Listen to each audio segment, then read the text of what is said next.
अस्सलाम वालेकुम व्यूअर्स, मैं रजा बुखारी हूं और आप देख रहे हैं बुखारी स्पीक्स यूट्यूब चैनल। इस चैनल पे मैं आपको मुख्तलिफ सर्विस ओरिएंटेड वीडियोस बना के देता हूं, जिसमें मैं आपको बताता हूं कि किस तरीक़ाकार के मुताबिक आप भर्ती होंगे, भर्ती के मराहिल क्या होंगे और आपने भर्ती होने के लिए क्या क्या करना है। बहुत सी चीज़ें आपको बताता हूँ। इसके अलावा हमारे नोट्स अवेलेबल हैं, आप वो ले सकते हो, उनसे फ़ायदा उठा सकते हो। पाकिस्तान पुलिस में यानी पुलिस में आप किस तरह से भर्ती हो सकते हो, चाहे कोई भी सूबा हो, पंजाब हो, केपीके हो, सिंध हो, बलूचिस्तान हो, Jibby, Azad Kashmir, almost same criteria होता है। अलबत्ता उसमें चेस्ट में कुछ फर्क हो सकता है और कद में कुछ फर्क हो सकता है, थोड़ा सा फर्क हो जाता है, इंच का, आधी इंच का, 1.5 इंच का, एटसेट्रा। इसके अलावा तमाम ऑलमोस्ट सेम क्राइटेरिया होता है। तो गौर से सुन लीजिए जी, सबसे पहले आपका क्राइटेरिया क्या होगा। कांस्टेबल रैंक के ऊपर जी आपकी मैट्रिक तालीम है या इसके इक्विवेलेंट डिप्लोमा और HEC से अप्रूव्ड हो आपका डिग्री डिप्लोमा। जिस भी इंस्टीट्यूशन से आपने किया हो वो HEC से एफिलिएट हो, दैट्स इट। 50% आपके मार्क्स होने चाहिए जी, 50% आपके मार्क्स होने चाहिए। पाकिस्तानी मर्द शहरी होने चाहिए। BPS आपका 5 है, कंफर्मेशन पे 7 हो जाता है। आप भर्ती 5 पे होते हो, 7 में चले जाते हो।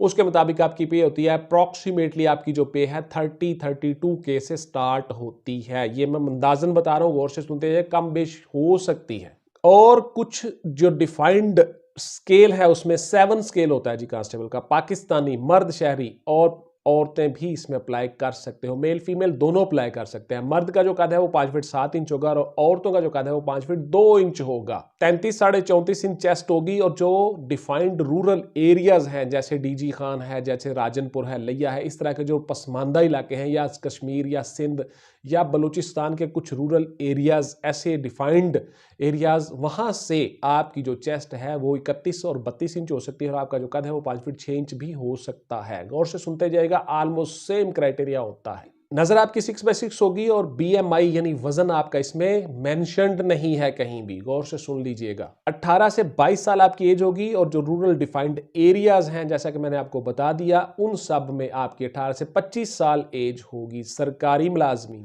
आर्मड फोर्सेस के रिटायर्ड जो हमारे फौजी जवान हैं, वो सारे के सारे 40 ईयर्स तक अप्लाई कर सकते हैं। 2 साल हुए हो रिटायर्ड हुए और आपकी जो सर्विस है वो आपकी एज से निकाल दी जाए तो आप 22 साल या इससे कम होने चाहिए, आप आसानी से भर्ती हो जाते हो। मर्द जो हैं वो दौड़ लगाएंगे जी 7 मिनट में 1.6 किलोमीटर या 1 माइल। औरतें जो हैं वो यही दौड़ जो है 1.6 किलोमीटर या 1 माइल 10 मिनट में लगाएंगी। आपके मराहिल क्या होंगे जरा गौर से सुन लीजिएगा। ये सारी की सारी डिटेल से वीडियो बता रहा हूं। जो आइंदा आने वाली भर्ती है वो लोग भी इसको गौर से सुन लें, उसके मुताबिक तैयारी करें, रोजाना मेहनत करें, फिजिकल भी मेहनत करें और रिटर्न की भी मेहनत करें। और जो ऑलरेडी फॉर्म जमा करवा चुके हैं उन सब के लिए भी जरा गौर से सुन लीजिएगा। ये पूरी की पूरी मेरी सीरियल आ जाएगी। बहुत से आपके सवाल आ रहे थे, इसलिए मैं ये वीडियोस बना रहा हूं। जिस डिस्ट्रिक्ट में आप भर्ती होना चाह रहे हो उसी डिस्ट्रिक्ट का आपका डोमिसाइल होना चाहिए। और इसी तरह से आप क्लेम कर रहे हो कि जी मेरा जो चेस्ट है वो 31-32 है और मैं राजनपुर से ताल्लुक रखता हूं, तो आपका राजनपुर का ही डोमिसाइल होना चाहिए, जहां पे कुछ रियायत है। दूसरे डोमिसाइल पे रियायत आपको नहीं मिलेगी। दरख्वास्त फॉर्म भी आपको उसी जिला की डिस्ट्रिक्ट पुलिस लाइन से मिलेगा, पुलिस हेडक्वार्टर से मिलेगा, जिस जिले में आप अप्लाई कर रहे हो, जिस जिले में आप भर्ती होना चाह रहे हो। और फॉर्म वापस जमा भी उसी जिले में होगा। एड के ऊपर लिखा होगा कितनी आपने फीस जमा करवानी है, 50 या 100 रुपया फीस होती है उस फॉर्म की। वो आप फॉर्म सबमिट करवाओगे और उसके साथ आपने तमाम डॉक्यूमेंट्स की 3 अदद फोटोकॉपियां टेस्टेड साथ लेकर जाओगे, साथ टेस्ट जमा करवाओगे। अगर वो एक कॉपी कहते हैं एक, बाकी 2 अपनी फाइल में रख लो। उसके अलावा तकरीबन 16 फोटोग्राफ साइज, पासपोर्ट साइज की जो फोटोग्राफ है वो 16 का 16 आप लेकर उनको आप अटेस्ट करवा के अपने पास रख लो। जितनी साथ साथ लगती जाएंगी वो आप उनको देते जाओगे। ये सारी चीजें आप बिफोर टाइम करवा के रख लें अपने पास। अच्छा जी, कद, छाती और उम्र में कोई रियायत नहीं दी जाएगी, बिल्कुल भी इसमें कोई रियायत शामिल नहीं है। गौर से सुन ले, पुलिस की जो भर्ती है, सरकारी और नीम सरकारी जो इदारे हैं वो अपने डिपार्टमेंट के थ्रू डिपार्टमेंटल परमिशन एप्लीकेशन देंगे थ्रू प्रॉपर चैनल। इसमें जी 5% कोटा है अकलियतों का और 10% कोटा है आर्मड फोर्सेस के लोगों का। इसमें Pakistan army, Pakistan navy, Pakistan military तमाम शामिल हैं। किसी भी वजह से किसी फौज से, किसी लॉ एनफोर्समेंट एजेंसी से डिसमिस शुदा लोग, निकाले गए लोग, मुस्तरद लोग अप्लाई नहीं कर सकते।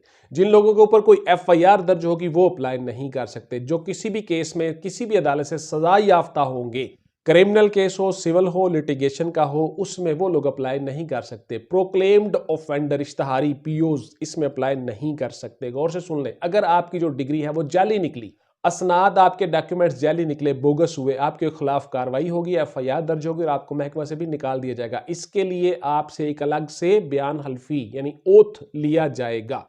उसके ऊपर आप क्लेम तमाम चीज़ें लिख के देंगे कि अगर मेरे कल को कोई चीज़ को डॉक्यूमेंट्स बोगस निकले तो मेरे खिलाफ कार्रवाई की जाए और मेरी ये तमाम चीज़ें जाली नहीं हैं, असली हैं। ये सारी की सारी आप चीज़ें लिख के दोगे, हल्फन बयान दोगे तहरीरी सूरत में, स्टाम्प पेपर के ऊपर वो साथ अटैच करोगे आप अपने डॉक्यूमेंट्स के। ये चीज़ें गौर से सुनते जाएगा, कोई चैनल आपको ये चीज़ें नहीं बताएगा। मैं वो चीज़ें बताता हूँ जो प्रैक्टिकली हम लोगों ने खुद से की हुई हैं। बहुत सी भर्तियां हमने खुद अपने हाथों से की है, इसलिए ये सारी चीजें आपको बताता होता हूं। नामकम्मल दरख्वास्तें आपकी वापस हो जाती हैं और एक से जायद पोस्टों पे आप अप्लाई कर सकते हो। मसलन जी वायरलेस ऑपरेटर कांस्टेबल है, ड्राइवर कांस्टेबल है, इसके अलावा ट्रैफिक असिस्टेंट के तौर पे जो कांस्टेबल आते हैं वो हैं, डिस्ट्रिक्ट पुलिस में हैं। आप ये सारी सीटों पे अप्लाई कर सकते हो और अगर फर्ज किया एक कैंडिडेट सारी सीटों में पास हो जाता है, कामयाब हो जाता है, तो फिर इंटरव्यू से पहले वो ये डिफाइन करेगा कि मैं फलां सीट रखना चाहता हूं और बाकी सीटें मैं छोड़ना चाहता हूं, क्योंकि बाकी कैंडिडेट्स को फिर उसके हिसाब से अपॉइंट किया जाता है, सिलेक्ट किया जाता है। तो इसलिए आपको इंटरव्यू से पहले तमाम मराहिल से आप आसानी से गुजर गए, कामयाब हो गए, इंटरव्यू में आ गए। इंटरव्यू से पहले आपसे तहरीरी तौर पे लिया जाएगा कि आप कौन सी सीट रखना चाहते हो। वैसे आप तमाम सीटों पे अप्लाई कर सकते हो।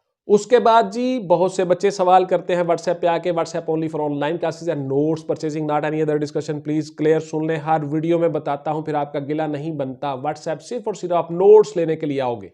पुलिस के नोट्स हमारे पास अवेलेबल हैं, बहुत से बच्चे वो नोट्स लेके उनसे फायदा उठा रहे हैं। आप भी वो नोट्स ले सकते हो, उनसे फायदा उठा सकते हो। बेशुमार वीडियोस पड़ी हुई हैं, वो सारी की सारी वीडियोस आप देख सकते हो। इसके अलावा हमारी सीरीज भी आने वाली हैं। तमाम चीजें मैं वीडियोस की सूरत में बना दूंगा स्टेप बाय स्टेप, और वो भी आपको मुहैया कर देंगे कि वो कहां से कब और कितनी प्राइस में मिलेंगी। वो सारी चीजें भी साथ साथ आती जाएंगी इंशाल्लाह। वो उस पर काम हो रहा है, हमारी टीम लगी हुई है, वो काम कर रही है। कौन से लोग भर्ती नहीं हो सकते, गौर से सुन लें जी। बहुत से लोग सवाल आपके होते हैं, जो लोग मेहनती नहीं होते, जो लोग सुस्त होते हैं, काहिल होते हैं, सिर्फ बातें करते हैं, प्रैक्टिकल नहीं करते, अमल नहीं करते। Action speaks louder than words. आपका जो किरदार है, करैक्टर है, वो बोलता है। अगर आपने मेहनत की हो, मेहनत इतनी खामोशी से करो कि आपकी कामयाबी जो है वो शोर मचा दे, खुद ही दुनिया को पता चल जाए। तो इसलिए आपने चुप करके बैठ के मेहनत करनी है, चिल्ला काटना है। कभी याद रखिएगा, कोई प्लेट में रख के आपको आके नहीं देगा, आपको मेहनत करना होगी, छीनना होगा जी। इस दुनिया में कंपटीशन है,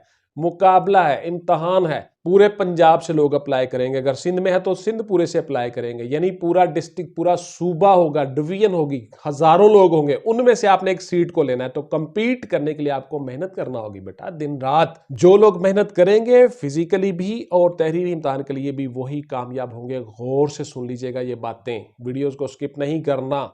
कौन से लोग आसानी से भर्ती हो जाते हैं, जो अपने टारगेट पे नजर रखते हैं, दिन रात अपने गोल पे, अपने मकसद पे नजर रखते हैं, वो कामयाब हो जाते हैं जी। मसला ही कोई नहीं है जी, बहुत आसान है। सिर्फ और सिर्फ आपको फोकस करना है अपने टारगेट पे।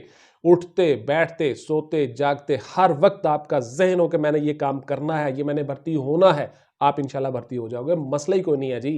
जो लोग अपने टारगेट को भूल जाते हैं, टारगेट पे नजर नहीं रखते, सिर्फ चांस में बैठे होते हैं, तुक्के पे, वो बिल्कुल नहीं होते जी। तुक्का शुक्का को नहीं होता, मेहनत होती है, आपका टारगेट होता है, फोकस होता है, गोल होता है। जितना बड़ा गोल होगा उतना ही बड़ी एफर्ट होगी। सबसे पहले आपको क्लियर होना चाहिए कि आपने करना क्या है जिंदगी में, आपने ऐसा करना क्यों है, आपके अंदर तड़प हो, आग हो, आप आसानी से भर्ती हो जाते हो जी। मसला ही कोई नहीं है। लोग सीएसएस कर जाते हैं जी, पीसीएस कर जाते हैं, पीएमएस कर जाते हैं, ग्रेड 17 में डायरेक्ट ऑफिसर हो जाते हैं, कमीशन ले जाते हैं, वो भी आप ही की तरह के बच्चे होते हैं। सिर्फ और सिर्फ उन्होंने अपना गोल सेट किया होता है और उस पर काम कर रहे होते हैं दिन रात। लाइफ का एक शेड्यूल बनाते हैं, टाइम टेबल बनाते हैं, उस पर काम करते हैं, कभी अपने टारगेट को भूलते नहीं। सोते उठते बैठते जागते उस पर नजर रखते हैं कि मैंने ये करना है, ऑटोमेटिकली हो जाते हैं जी। मेहनत करनी पड़ती है जी, बेमेहनत कुछ हाथ नहीं आता, कुछ हाथ नहीं आता, ब्याह सहरगाही। उसके बाद जी आपकी तरक्की होती है, आपके रैंक्स आगे बढ़ते हैं, आप हेड कांस्टेबल होते हो, असिस्टेंट सब इंस्पेक्टर बनते हो, सब इंस्पेक्टर बनते हो, डिपेंड्स ऑन सर्विस रिकॉर्ड और एसीआर एनुअल कॉन्फिडेंशियल रिपोर्ट्स। आपके ऑफिसर्स की रिपोर्ट्स, आपके service record, dossier, good entries, bad entries, ये सारी की सारी चीजें मिलके आपकी प्रमोशन करवाती हैं जी। आपका रिकॉर्ड दुरुस्त हो, आपकी तमाम ACRs दुरुस्त हो, आप प्रमोट होते रहते हो। बच्चे सवाल करते हैं जी कि बहुत सी चीजें कि जनाब प्रमोशन कैसे होती है, कहां मिलती है, कितने अरसे के बाद प्रमोशन होती है, तो इसलिए साथ साथ चीजें ये बताता जाता हूं। उसके बाद जी मेरी वीडियोस आती जाएंगी हर हर मरले पे। आपने फिजिकल में कैसे कामयाब होना है, फिजिकल में किन चीज़ों का ख्याल रखना है, दौड़ कैसे लगानी है, चेस्ट कैसे मेजर करवानी है, पूरी चेस्ट हो तब भी आप उसको कम करवा लेते हो, ये सारी चीज़ें भी बताऊंगा इंशाल्लाह वीडियोस में। साथ साथ अपना और अपने ख़ानदान का ढेर सारा ख्याल रखिएगा। पाकिस्तान जिंदाबाद।